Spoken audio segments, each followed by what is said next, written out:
एक महारानी होना बाकी इंसानों से कभी आपको अलग महसूस कराता है? और संघर्ष से जूझना एक नारी का लिखा हुआ एक फेट है। तो आगे बढ़ रहे हैं, मैं जहाँ पे हूँ आज कि मैं आपके साथ बैठ के बात कर सकती हूँ पर्दे के बिना। आज यहाँ पहुँचे क्योंकि मेरे जैसे औरतें हम अपने दादी परदादी के कंधों पे चढ़ के यहाँ तक पहुँचे। आप ही नॉर्मल जिंदगी की तरह कभी बाहर चाटो खाने जाते हैं? बिल्कुल, मेरे पानी पूरी बहुत पसंद है। फिर मेरे को विंटर में शकरकंदी बहुत बढ़िया लगती है और मेरे को कहीं नहीं मिलती, यहीं आके मेरे को खानी पड़ती है शकरकंदी। बंटा बंटा मेरा फेवरेट है। बिल्कुल। नमस्कार, मैं हूं आशीष दुबे और आप इस वक्त मुझे देख रहे हैं राधिका राजे जी के साथ, जिनको लोग महारानी के नाम से भी जानते हैं। कहाँ की और क्यों लोग इतना इतना प्यार करते हैं इन्हें, ये सब समझेंगे इस वीडियो में, क्योंकि आज हम लोग न्यूज़ एक्स कॉन्क्लेव में हैं, जहाँ पे महिलाओं की बात होती है और बात होती है कि वो दरवाजे अब खुल चुके हैं जहाँ पे कभी अक्सर घर में रहने की बंदिशें हुआ करती थी। बहुत स्वागत है आपका। बहुत बहुत धन्यवाद। आज देश बहुत तरक्की कर रहा है। जी। कारण कोई सरकार या रणनीति नहीं है, कारण हमारे अपने अंदर का अनुमान है कि हम क्या कर सकते हैं। जी। हमारी देश की महिलाएं आज बहुत ऊपर जा चुकी हैं, हर सेक्टर में, हर फील्ड में, चाहे आर्मी हो, चाहे एयरक्राफ्ट हो, चाहे हर फील्ड में हम सब जगह अपनी देश की महिलाओं को देख सकते हैं, जहां पे वो अपना नाम रोशन करें, देश का नाम रोशन करें। आज आप इंडिया न्यूज पे हैं मेरे साथ। मैं आपसे समझना चाहता हूँ, जब आपको लोग प्यार से महारानी के नाम से जानते हैं और जब आप सुनते हैं महारानी, आपको कैसा फील होता है? ये शब्द आपको किस तरीके से अंदाज दिलाता है कि आप कौन है? सच बताऊं तो मेरे लिए तो एक प्रेम का एक प्रतीक है। जो लोग हमें महारानी या राजे या जो भी आप कहें, ये राजवी नाम से पुकार के देते हैं, क्योंकि मैं आप सही मायने में तो ये अब नाम रह गए हैं। हम वी आर ए डेमोक्रेसी और मैं एक बहुत ही प्राउड इंडियन हूँ। मुझे बहुत गर्व है कि हम एक डेमोक्रेसी हैं। तो ये नाम के शब्द है बस। उदाहरण है बस। तो पर जब कोई उससे बुलाता है महारानी कह के, तो एक एक आदर वो आपके पद को दे रहे हैं जी। और वो बहुत अच्छा लगता है सुन के कि इतने वर्ष हो गए हैं जब से हम एक डेमोक्रेसी बने हैं, जब से इंडिया आजाद हुआ है और राजी परिवार नहीं रहे हैं। पर जो भी प्रेम और मिलता है अभी भी, वो एक बहुत ही आदरणीय है। जैसा कि मैं शुरुआत में आपको बता रहा था, आज हमारी देश की महिलाओं ने, आज हम पुरुषों का नाम ऊपर कर दिया है। हमें बहुत प्राउडली फील होके बताते हैं कि मैं इनको जानता हूँ और ये हैं, जी। इस पोजीशन पे हैं। बहुत प्राउड फील होता है।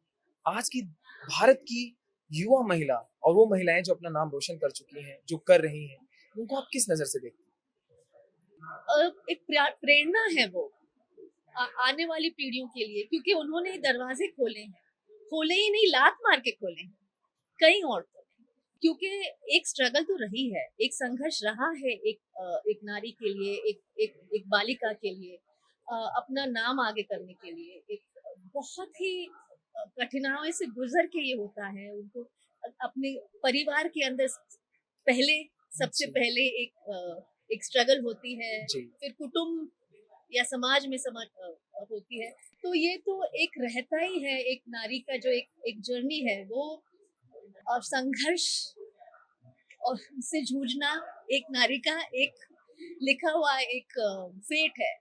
पर ये जो आगे बढ़ रहे हैं, मैं जहाँ पे हूँ आज कि मैं आपके साथ बैठ के बात कर सकती हूँ पर्दे के बिना, कि बिना मतलब कोई भी भेदभाव या कोई भी पर्दे के साथ, ये यही आज यहाँ पहुंचे क्योंकि मेरे जैसे औरतें हम अपने दादी परदादी के कंधों पे चढ़ के यहाँ तक पहुंचे। जी। और ये एक नारी को कभी भूलना नहीं चाहिए, क्योंकि हम आगे बढ़ने में इतना मशरूफ हो जाते हैं कि हम भूल जाते हैं कि हम कहाँ से आने हैं, और जो पीछे छूट गए हैं उनको हमें आगे लाना, ये हमारा एक कर्तव्य बन जाता है। सो मुझे बहुत ऐसा फील होता है कि लेडीज को सपोर्ट करना चाहिए दूसरी लेडीज को, और हाथ पकड़ के आगे लाने का काम हमारा है। आप एक कम्युनिटी पे बहुत काम कर रही हैं, जी। आप इसके लिए चर्चा में भी बहुत हैं। आप हमें थोड़ा इस कम्युनिटी के बारे में बताइए। काफ़ी अलग-अलग कम्युनिटीज़ के साथ मैं काम करती हूँ। मैं I am a community worker. Okay, आप महारानी कहते हैं, लोग लोग महारानी कहते हैं, और ये तो उनका प्रेम और उनका इतने ऐतिहासिक जो रहा है रिश्ता राजी परिवारों का और लोगों का, उसी का प्रतीक है। पर मैं अपने आप को एक कम्युनिटी वर्कर मानती हूँ, जी, और मेरा यही एकमात्र एक मेरा लक्ष्य है कि जितने लोग पीछे छूट गए हैं जी, अलग-अलग कुटुंब के, उनको कैसे आगे लाया जाए। जी, उसमें से ऑफ कोर्स लेडीज हैं। मैं श्री महारानी चिमनाबाई स्त्री उद्योगालय एक संस्था है जहाँ नारी सशक्तिकरण का काम कर रही जी, है 1914 से। जी, ये हमारे परिवार ने ही इसे स्थापित किया था, और आज भी हम लोअर इनकम ग्रुप की लेडीज को जी, स्किल बिल्डिंग करते हैं। तो टेलरिंग है, ब्यूटी पार्लर है, ड्राइविंग है, ये सब हमारे कोर्सेज चलाते हैं हम। मैंने पिछले कई सालों में एक एलजीबीटीक्यूआई के लिए एक कैफे चालू किया है। ओके, कैफ़े, जी, और वहाँ पे उनको हम एम्प्लॉयमेंट देते हैं। वहाँ पे आपको अवसर मिलता है उनके साथ बात करने का। जी, उनको एक व्यवसाय विद डिग्निटी का एक अपॉर्चुनिटी मिलती है। हमारे पास साथ जुड़े हैं एचआईवी पॉजिटिव लोग भी कैफे में काम करते हैं। विडोड विमेन, अनटचेबल जो आजकल भी प्रथा काफी जगह चलती है, वहाँ पे हमारे किचन में भी काम करते हैं। तो वो एक मेरा एक काम है गजरा कैफे में। फिर मैं डायरेक्टर हूँ सीडीएस आर्ट फाउंडेशन में, जहाँ मैं कारीगरों को डिजाइनर्स के साथ अलाइन करती हूँ कि क्राफ्ट और कलाकारी का को सामने लाया जाए, और जो एक डिग्निटी और एक एक्नॉलेजमेंट कारीगरों को मिलना चाहिए वो सामने आए। मेरा दूसरा काम है ऊर्जा, जहाँ मैं साल में एक बार सारे कारीगरों को बड़ौदा बुलाती हूँ, उनको एक प्लेटफॉर्म देती हूँ डायरेक्टली कंज्यूमर से मिलने के लिए, और एक एक्सचेंज हो कारीगरों का और एंड कंज्यूमर का, तो एक सेंसिटाइजेशन बढ़े और एक बंधन बंधे। जी, फिर मैं एक एनुअल साल में मेरा एक फंड रेजर है मेरे सारे चैरिटीज के लिए, जी। वो है नवरात्रि के समय में world's largest and longest dance festival आप कितना ऑर्गेनाइज काम करती करते हूँ। हो? एक साथ कहने में काफी ज्यादा नहीं, साउंड ये है। it's a powerful thing that you're saying. I'm very surprised to sit in front of you. I feel like I'm very lucky to just have a conversation with you on this topic. And number of things are there जिस पे एक महिला काम कर सकती जी, है. And you're doing it. It's not just about the community. It's not about the people. It's not about anything. It's about your heart. You love to do it. और वो दिखता है आपके चेहरे से कि आप कितनी खूबसूरती से इतने सारे काम करते हो. Thank How you. you balance your life? आप कभी थकते नहीं कि यार आज थक गई बस, या कभी ऐसा फील होता हो क्या या मैं रुक जाऊं अभी, अभी काफी कर लिया काम, ऐसा कभी महसूस होता है आपको? हाँ, थकान कभी कभी महसूस होती है और कभी छुट्टियां ले लेती हूँ मैं। पर एक ये जो एक मनोबलता आती है, इस एक ऊर्जा आती है अंदर से, क्योंकि जो भी मैंने आपको बोला है वो मेरे को दिल से छूने वाली चीजें हैं। तो मेरे को एकदम, मुझे बहुत लगता है कि मुझे इतना प्रेम और सहयोग मिलता है लोगों से, तो उसका मैं क्या करूं? उस प्रेम और सहयोग को मैं क्या एक रूप दे सकती हूँ जो समाज के काम आए। कहते हैं किताबों की सबसे खास बात है प्रेम प्रसंग. अगर प्रेम प्रसंग आपको पसंद आ जाए तो उससे खूबसूरत किताब कोई नहीं हो जी, सकती. और आपकी किताब में हर चैप्टर में कोई ना कोई खूबसूरत किस्सा है. और इसी किस्से पे एक सवाल और बनता है. जी। एक महारानी होना बाकी इंसानों से कभी आपको अलग महसूस कराता है? नहीं, मैं सच कहूँ तो वही जो विचार आपके मन में है, वही विचार मेरे मन में है, वही चिंताएं बच्चों के प्रति जो होती हैं, वही जो मुश्किलें कठिनाई घर चलाने में आती है, कोई भी साधारण नारी को, वही मेरे भी हिस्से में है।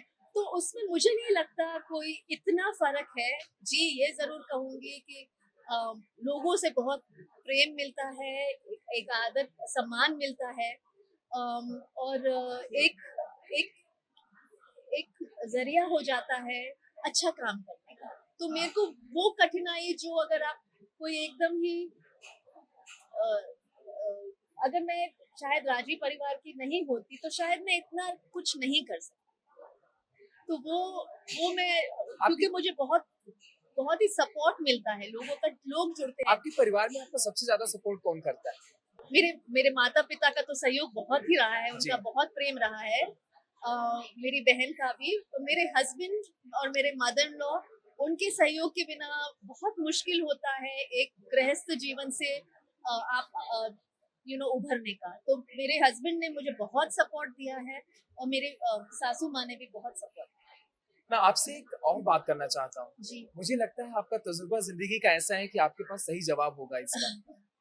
आजकल जो रिश्ते हैं जी उसके सही मायने हम युवाओं को पता ही नहीं है। और ये बात मैं खुल के बोलता हूँ। आज आप इतनी सारी खबरें सुनती होंगी कि आज किसी ने किसी को मार दिया, आज पति को मार दिया, आज जी पत्नी को मार जी दिया, आज काट दिया, ये कर दिया। वो प्रेम प्रसंग खो गया कहीं।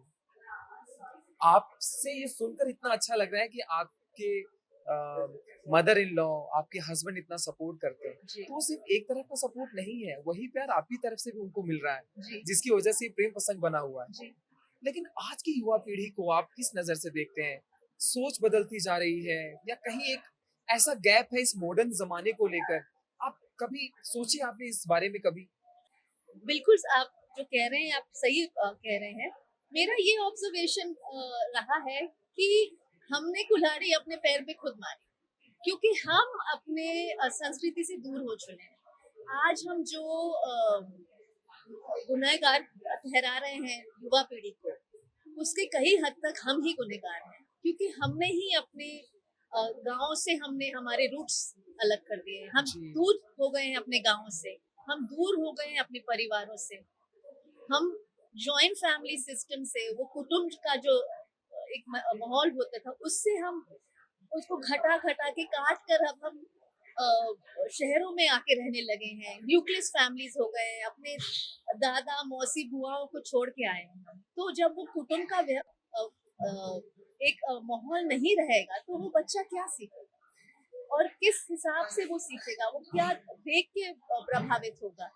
आप उनके हाथ में हम उनके हाथों में टीवी का रिमोट थाम देते हैं, उनको आईपैड दे देते हैं, फिर हम ये अपेक्षा रखते हैं कि वो आगे जाके हमारे जैसे और हमारे पीढ़ियों के पहले जैसे ही कर्तव्य से बंधे। नहीं हो सकता।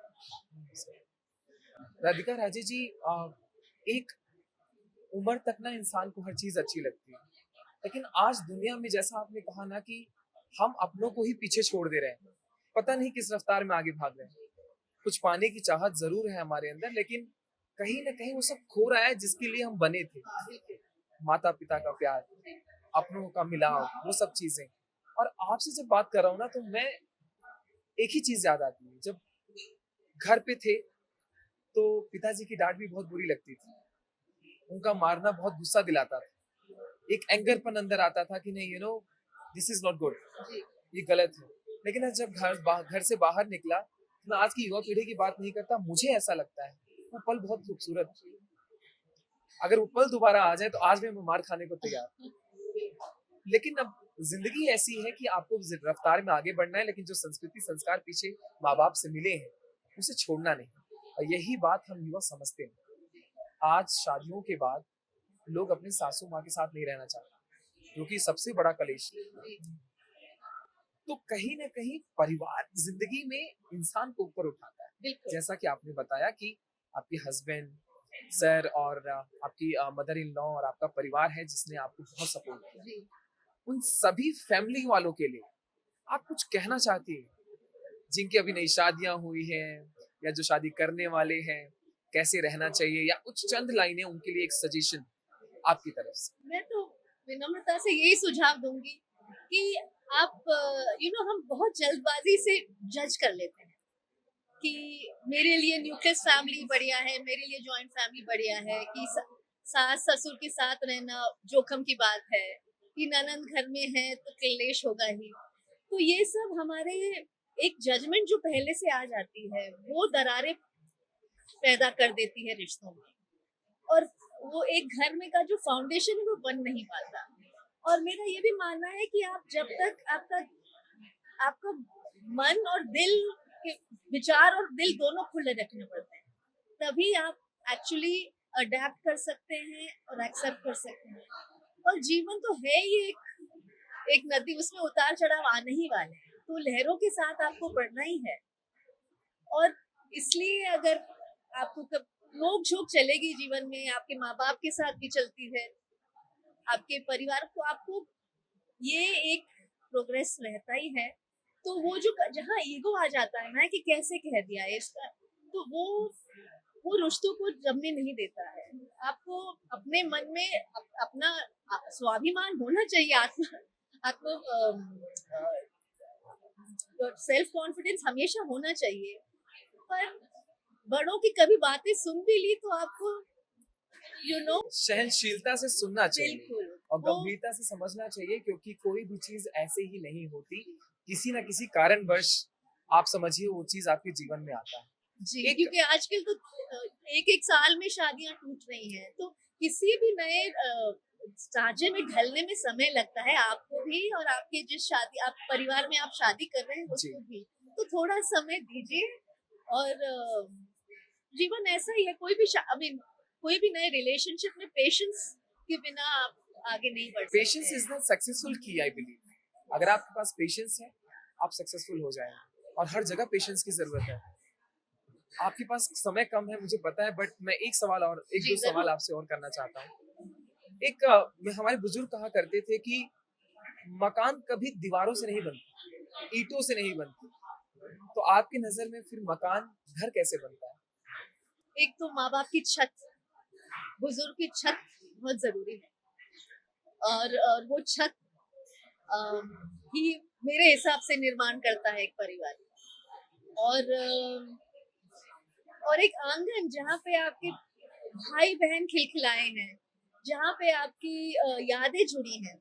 मुझे लगता है एक परिवार, एक घर का निर्माण मतलब ईंटों से और दीवारों से नहीं, पर ये जो यादें और जो इमोशंस होती हैं, और कुटुंब का जो एक एक अटैचमेंट होता है, वो ही एक परिवार को, और एक दूसरे के एक्सेप्टेंस और टॉलरेंस। और ये मैं बड़ों को भी कहती हूँ कि छोटों की तरफ एक टॉलरेंस होना चाहिए, एक सेंस ऑफ रिस्पेक्ट होना चाहिए, एक आदर होना चाहिए उनके विचारों के लिए। जी, और same for the I think परिवार जिसमें छोटे बड़े सब वो अपने आप को हिफाजत महसूस करें, और एक सेंस ऑफ पर्पस और रिस्पेक्टेबिलिटी हो, वो ही एक प्रॉपर फाउंडेशन है फॉर अ हाउस।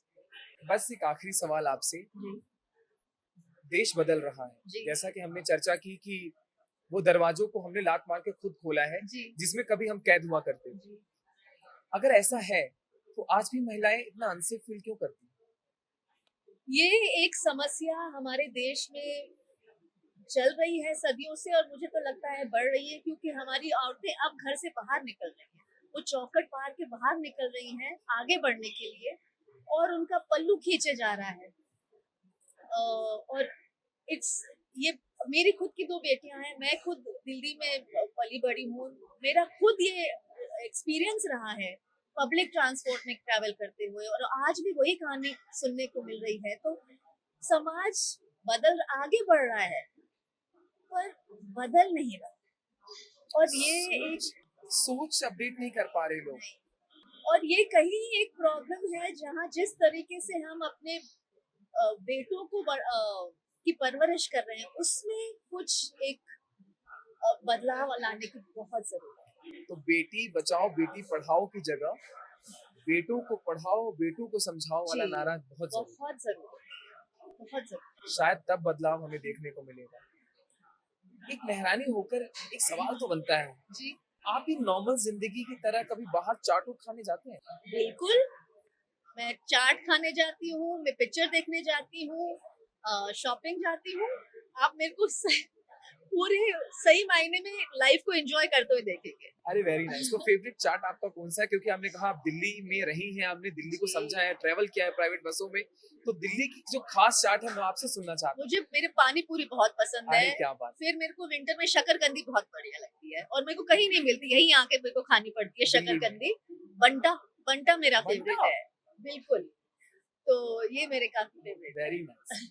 आपसे बात करके इतना तो समझ आया कि जिंदगी का जो एहसास है, आप अलग मायने से देखिए तो आपको अलग नजर आएगा। नहीं तो जिंदगी तो लोग पहले भी जी रहे हैं, लोग जिंदगी आज भी जी रहे हैं। बहुत बहुत शुक्रिया आपका हमारे साथ वक्त देने के लिए, वी वुमेन वांट कॉन्क्लेव में आने के लिए, न्यूज़ इंडिया न्यूज़ से जुड़ने के लिए। और बहुत सारी बातें अभी शायद और कर सकते हैं, लेकिन आपके पास वक्त कम है। दोबारा मुलाकात होगी और फिर जो है ज़रूर कुछ खास बातें करेंगे। तब तक के लिए नमस्कार दोस्तों।